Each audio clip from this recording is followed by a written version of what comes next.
Polestar have just released their Q3 earnings report, and this is huge. PSNY stock was trending across social media yesterday, and PSNY trading volume hit some of the highest levels we've seen this year. 16 million shares traded in one day, and PSNY stock gained over 20%. But is the earnings report as good as it's being made out to be? While some reports stating that Polestar has lowered its losses, while others are saying that Polestar has now achieved profitability. So what is going on for Polestar stock, and will PSNY share price keep going up? What's up investors, and welcome back to the channel. So in this video I will analyze Polestar's financial statements to show you what I expect, what the company expects, and what I feel that we need in order to achieve significant gains. If the conditions that I mentioned in this video are met, then PSNY stock will go up. And I will explain what sets Polestar apart from all other EV companies. So if you enjoy my Polestar videos and want me to keep creating regular updates, then can I ask you to smash the like button? By liking the video and dropping a comment, you're letting me know that you want to see more PSNY stock content. I'm aiming to get over 300 likes on this video. Help me achieve this goal. Your likes help the channel grow, but your likes also help spread the word about Polestar. So tell YouTube to show this video to more people by hitting the thumbs up and watching until the end. Subscribe to the channel if you're new and hit the bell notification. Now let's get into it with the very latest from Polestar. Polestar posts first profitable quarter as it races towards 50,000 deliveries in 2022. Strategic cost-cutting measures and rising demand push Polestar into positive earnings territory as the company eyes 50,000 deliveries by year's end, while solidifying its position in the rapidly evolving global auto industry. So Polestar managed to turn a profit in the first time in the company's history. Meanwhile, many electric vehicle brands have watched their losses widen this earnings season. Now, I will talk about this in a little bit more detail in a moment when I look at the financial statements. The headlines are deceiving from the perspective that this profit could very well have been a loss under different market circumstances, and I will explain what I mean by this when I am looking at the earnings report. Rivian, for instance, ticker symbol RIVN, cited higher input costs as a reason for posting an over 1.7 billion net loss in the third quarter. Again, this is similar for a lot of EV startup companies. The losses are absolutely huge, and I will talk about this in a moment. Meanwhile, Polestar is quickly becoming a contender in the expanding EV market with a strict focus on design innovation, but most importantly, sustainability. After going public on Nasdaq with the ticker symbol PSNY in June 2022, Polestar has accelerated its growth strategy with a new platform and funding sources. Now, funding had become a major concern for Polestar shareholders in recent months, when we looked at Polestar's high cash burn and the company only having $1.3 billion of cash. Like I said a moment ago, Rivian, for example, posted a 1.7 million loss in Q3, so 1.3 billion is not a lot of money in the EV industry. But Polestar are a hell of a lot further down the road towards profitability than most EV startup companies, and just last week they announced that they have agreed funding for over 1.6 billion with their main shareholders Volvo and Geely Automotive, which led Polestar CEO Thomas Inglett to state that Polestar now has sufficient funds until 2023 and remains laser focused on business execution. So this is huge for Polestar to have this funding, which I am sure will stretch beyond 2023, and at that point the company should become fully profitable. Polestar CEO stated on the company's Q3 earnings call, "We are a real EV company, we are in production, we are putting cars on the road today, we are delivering on our ambitious growth plan." And this is showing in the company's results. Now, in my opinion, a lot of people seem to forget that there is a massive difference between an EV company that is talking about producing vehicles or showing concept designs or even a show car, and a massive difference between this and between a company that is actually producing vehicles that are for sale and that are being delivered. There's a massive difference between signing small supply deals with small companies the other side of the world, or doing what Polestar do, which is signing massive deals with worldwide brands and having physical locations dotted across the globe in over 30 countries. This startup EV is on a different level than 99% of startups on the market. If you follow this channel, then you will have seen a video that I did earlier this week talking about a small US EV company that is signing deals that have no substance at all. The company that I talked about is regularly trending on the likes of StockTwits and Twitter, and pinned a deal with a major Irish automotive group that they stated to be one of the most recognised auto groups in Ireland. Now, this caused a massive hype on social media and was touted as a major deal. But what's funny is that the company they named is a company that is less than 1 hour from my house, yet I have never heard of them. Yes, it's a real company, but a small company with no capacity. And this is the major difference with Polestar. Polestar do major deals with major brands. Back in April, Polestar began delivering EVs to Hertz, which is truly one of the world's biggest companies. The agreement with Hertz is for 65,000 vehicles over the next 5 years. That is only one deal. 65,000 vehicles.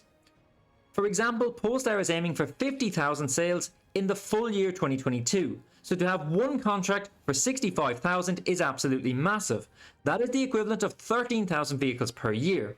This one contract alone is more vehicles than most EV startups can produce in a full 12-month year. In fact, only Tesla are supplying more EVs than Polestar on a global scale. Tesla have been in production for years, while this is really just the second year for Polestar, which is quite incredible. Guys, if you've watched this far into the video, can you take a moment to help the channel? Smash the thumbs up button and subscribe to the channel if you're new. I have been covering PSNY stock consistently now for more than a year, a journey that began with Gores Guggenheim first announced a deal to take Polestar public. In that time, we have seen the stock go from $10 as high as $16 and as low as $4. But PSNY stock does look to be on the up again now. And for my viewers who want to support the channel even more, check out my Patreon page where you can support the channel for less than the cost of something like Netflix. And I have recently just set up a new private Discord community, so of course check this out too, with Patreon members getting access to an extra Discord level. Support the channel, check all of this out, and let's make those gains together. Now, looking at the earnings report and the financial statements that were released just yesterday, we can see that Polestar achieved revenue of $1.48 billion on the 30,000 deliveries in the first 9 months of 2022. But that gross profit margin is improving year over year, but is still incredibly low. Gross profit margin of only about 1%, which is far too low in my opinion, and an operating loss of $169 million. So Polestar is still making losses. Don't make any mistake about this. The company is still at least a full year away from profitability, maybe more. There is, however, a net income or net profit of $299 million. This is the reason why some of the headlines are saying that Polestar is now a profitable company. A net profit of nearly $300 million on revenue of $400 million. Looks incredible, but this is completely due to a change in fair value of earnout rights. So this is easily explained here on page 19 of the notes to the accounts. It's 184 million anti-dilutive shares, and these will affect the earnings report every quarter when they are remeasured. To put it as simply as possible, when the share price goes down, the liability attributed to these shares becomes less and will show us a positive figure on the income statement. But when the share price goes up, this will have a negative effect on the P&L. For example, because the share price has dropped from $10 to $5, there is a $500 million positive figure. But if the share price was to have gone from $10 up to $15, then this figure would have been a negative $500 million. But this is simply just accounting policies. This makes absolutely no difference to the profitability of the company, and this does not affect the operating or the cash flow of Polestar at all. When we look at the balance sheet, we can see that Polestar has just under $1.3 billion of cash and total assets of $3.6 billion. But don't forget that this $1.3 billion of cash is the position at September 30th. The recent $1.6 billion deal that was agreed with Volvo and Geely Holdings was agreed in November, and this will not show up on the accounts until the full year earnings report. So overall, Polestar is in an excellent financial position. Now, we seen a moment ago that Polestar profit so far this year is only about $50 million, but they're targeting $400 million for the full year. So Q4 really needs to be an excellent quarter for Polestar to hit their target revenue of $3 billion. Now, as I said earlier, I expect that with this latest funding deal, they will have cash to get through 2023. And that is all that they need right now. And that is because if they hit their targets, then they should have a gross profit of over $2 billion in 2024. And in 2024, for the first time, Polestar will turn a genuine net profit. As we can see here, 2023 will be nearly break even for the company. Polestar is planning on selling 120,000 vehicles in 2023, but it might not be as simple as they had planned. Polestar has warned that it expects global supply chain turmoil to continue into next year. Its operating loss, which does not include the accounting quirk that we just mentioned, narrowed from 292 down to 196 as it ramped up deliveries of the Polestar 2, and sales have risen from 212 up to 435 million, and it expects 50,000 deliveries this year. But Polestar's results cap a week of bleak updates from a whole bunch of electric vehicle startups. all of which are struggling to begin or increase production. Arrival warned that it did not have enough funding for the next 12 months, sending shares down by a third, while Canoo, an electric van group that is also yet to start production, reported a larger loss than expected. Lucid, ticker symbol LCID, reported a greater than expected loss in the quarter despite sales more than doubling, while Rivian, ticker symbol RIVN, beat expectations with a slimmer loss but warned that supply chain problems could still lead to the startup missing its delivery goals for this year. Now, all of these stocks had a fantastic day on Friday. Canoo, for example, gained 30% on the day.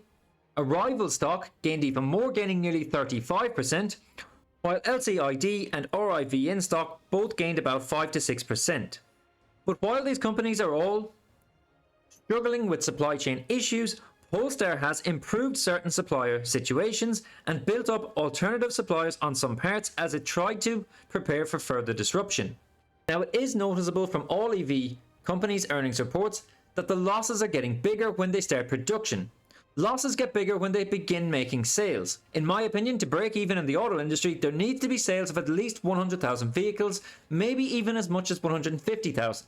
So any startup EV that is only starting out needs to either have an amazing creative business model or needs to have billions in cash to back up their plans. And yes, I do mean billions. So beware of any small startup EVs that don't have production yet and are all talk.